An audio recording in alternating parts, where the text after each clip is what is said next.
Galmi warra beeku himaa gaaraan baatu dubbiin kijibaa. Galmi warra beeku himaa gaaraan baatu dubbiin kijibaa. Galmi warra beeku himaa gaaraan baatu dubbiin kijibaa.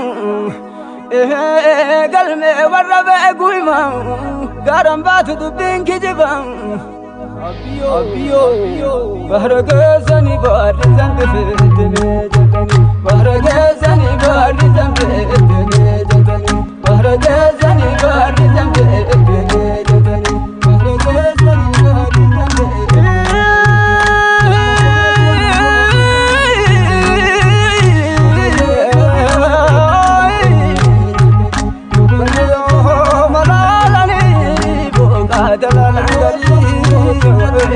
Malalani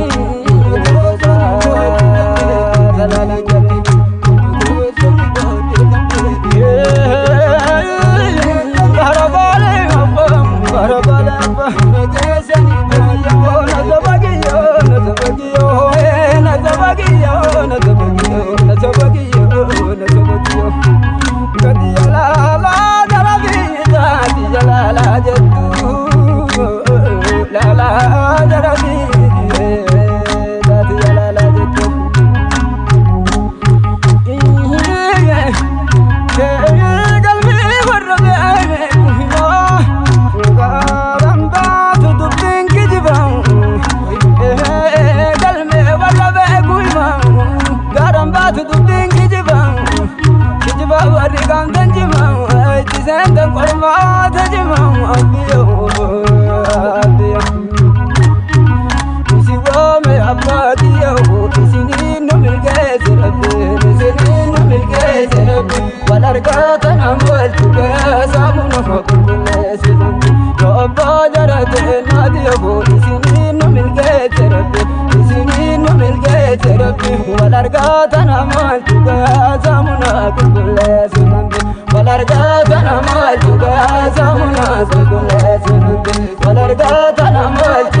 kalbinti yafetu jalata ma birka kesa nangatu jalati tetu rabbu marra dufte kalbin darte doga jala olu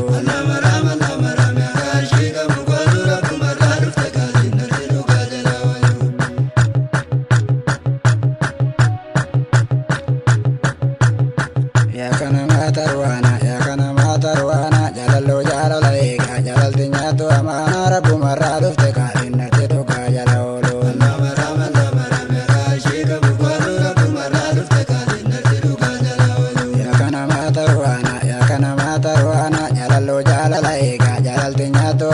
Rabbu marra dufte kalin darte doga jala olu Maram ya karshi kabu kodu Rabbu marra dufte kalin darte doga jala olu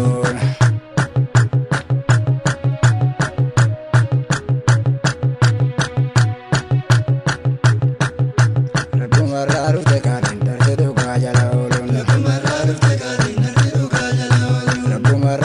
kalin darte doga jala olu Rabbu marra dufte kalin darte doga jala olu Rabbu marra dufte kalin darte doga jala olu Rabbu marra dufte kalin darte doga jala olu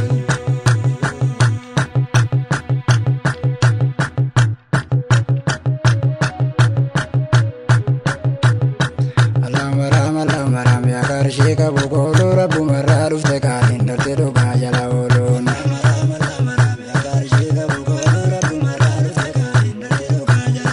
Allah maram ya karshi kabu kodu Rabbu marra dufte kalin darte doga jala olu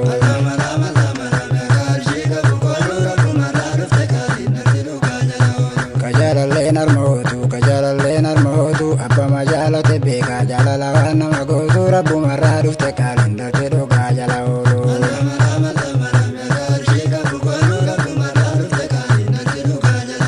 Baradera birka kesa kajalalo narmotu namu majala tebe kajalala wana magotu Rabbu marra dufte kalin darte doga jala olu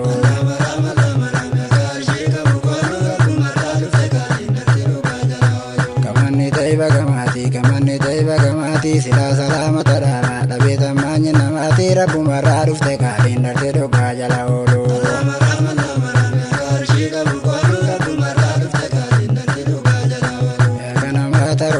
Ya kana matarwana jalalo jalala ega jalal tinyatu amana Rabbu marra dufte kalin darte doga jala olu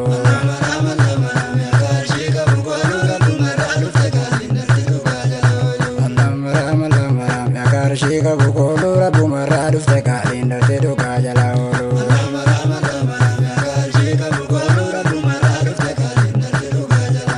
Taha imam al-bamudi balai wa rabbi umi wallahi zainal wujudi Rabbu marra dufte kalin darte doga jala olu